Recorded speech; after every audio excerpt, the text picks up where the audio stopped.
In Capgemini, everyone is in the game. We shape a common passion for sports and we build inclusive futures for all on and off the field.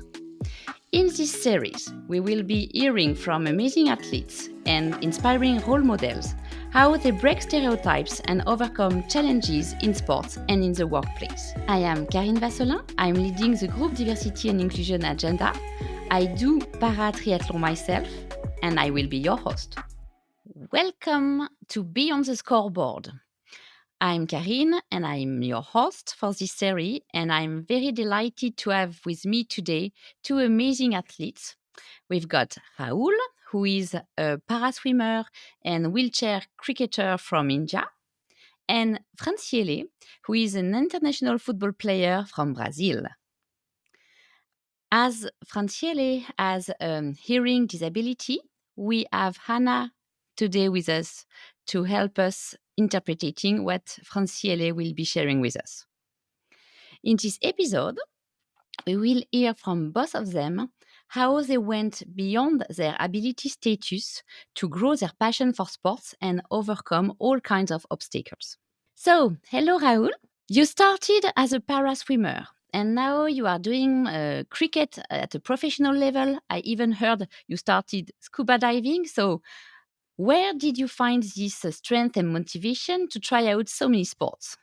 Okay, so as a child, I used to swim for my exercise. So as I have a polio, both leg, I can't walk. I have to use a wheelchair or some skateboard I have designed to move around here. And then after a few years, I realized I'm good at it. So let's try as a competition. So I went to the district and state and national level competition, and there only we have met some people who plays cricket on a wheelchair. So as you know, India is a really crazy nation of cricket. So as a person with disability, I used to see on a television that players, able-bodied players, are playing, representing their country and fulfilling their dream to play cricket for India or other country. And when I realized there is opportunity that I can play cricket on a wheelchair, and that to also represent my city, my state, and my country also. So I grabbed it and I start that. Amazing. And hello, Fran.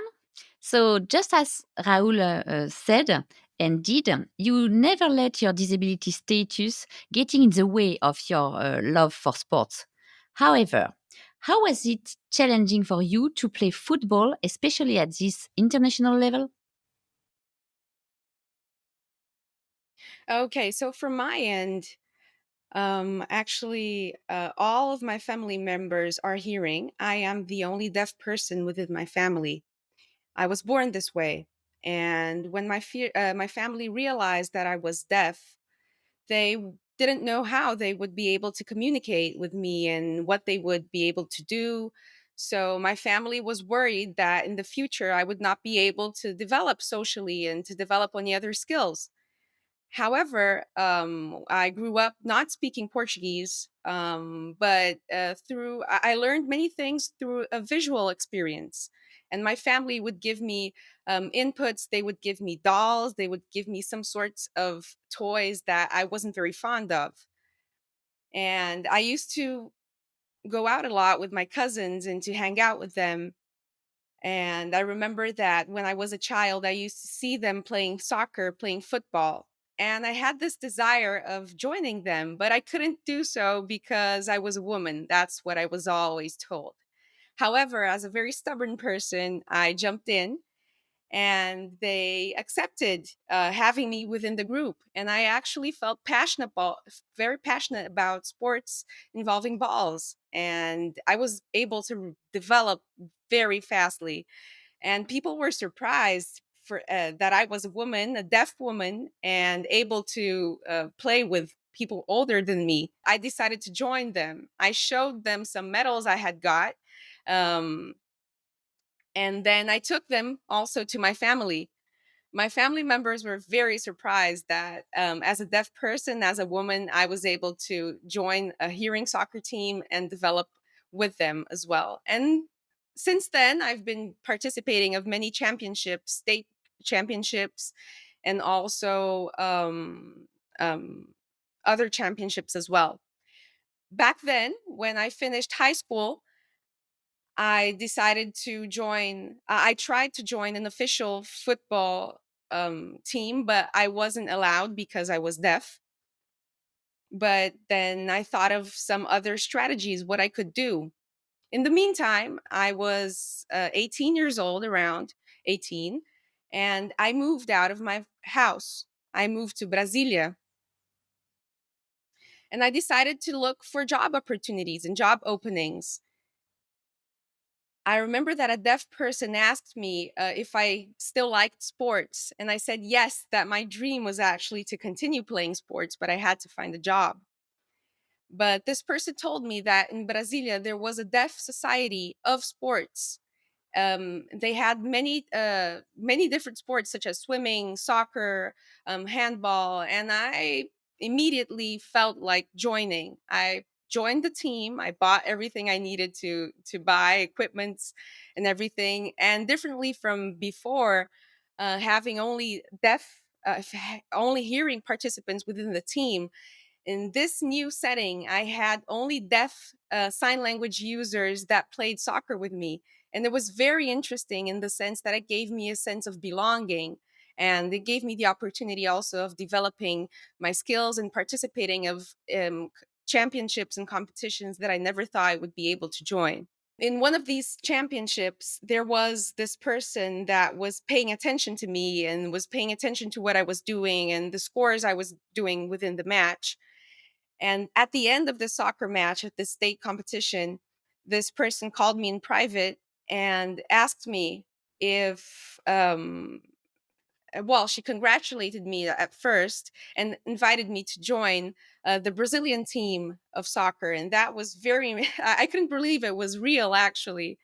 And because of that, I went to Thailand. I had the opportunity to go to a championship in Thailand. That made me very, very happy. At the end of this competition, I remember that I told my family I would talk to them via chat, via message, and they were very proud of everything that I was doing. They were actually surprised. They couldn't believe that I was in that position, in that place with deaf people, like traveling around the world. They were very impressed, but at the same time, they were very proud of me as well. I also participated of the Deaf Olympics, the 24th edition in Caxias do Sul, and Brazil got third place in that championship as well.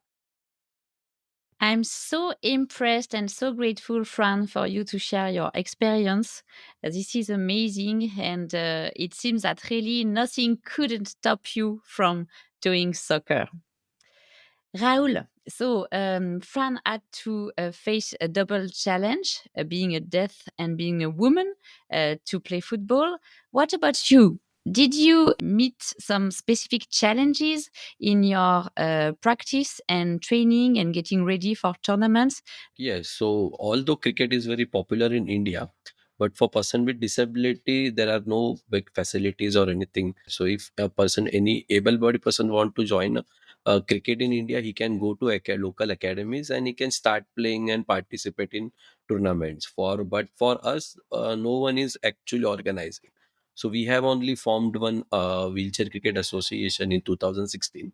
Under that, we all pan India, we are organizing many tournaments like national tournaments, zonal tournaments, like this. And for practice also, it's very difficult because when we go to cricket academics to ask their ground or their nets for practice, so they first refuse us.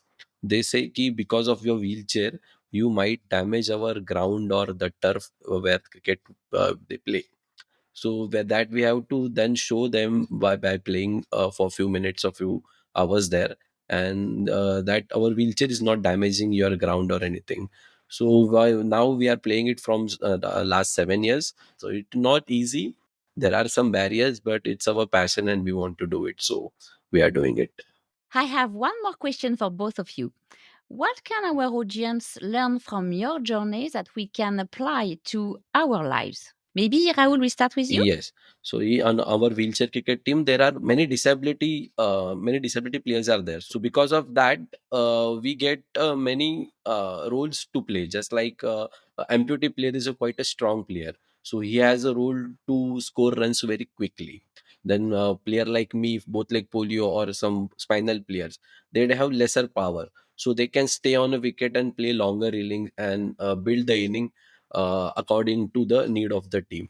So, in similar way, in corporate life or anywhere, we need many people to represent the specific role. It's like we need more varieties of people to do work. So, inclusion it's very important in every field. So, everybody should get a equal opportunity, and inclusion is very important in every aspect of life. Yes.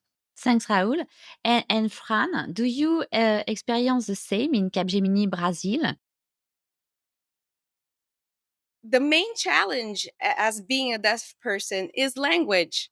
So, is having a language barrier. So, what happens mostly is that sometimes when people learn sign language, they can communicate better with me. So, what I do, what I mainly support in terms of promoting inclusion is to teach certain signs, certain best practices for communication. For instance, giving me a tap on the shoulder, or using a specific sign, or saying that if the person yells, it will not make any difference. So it's a matter of getting used to a different form of communication. And that, in any environment, being a sports team or a company, is what makes the difference. Thank you so much to both of you. I think we learned today that whatever our ability status, we have the strength, we have the power to play sports at even international level and to enjoy it.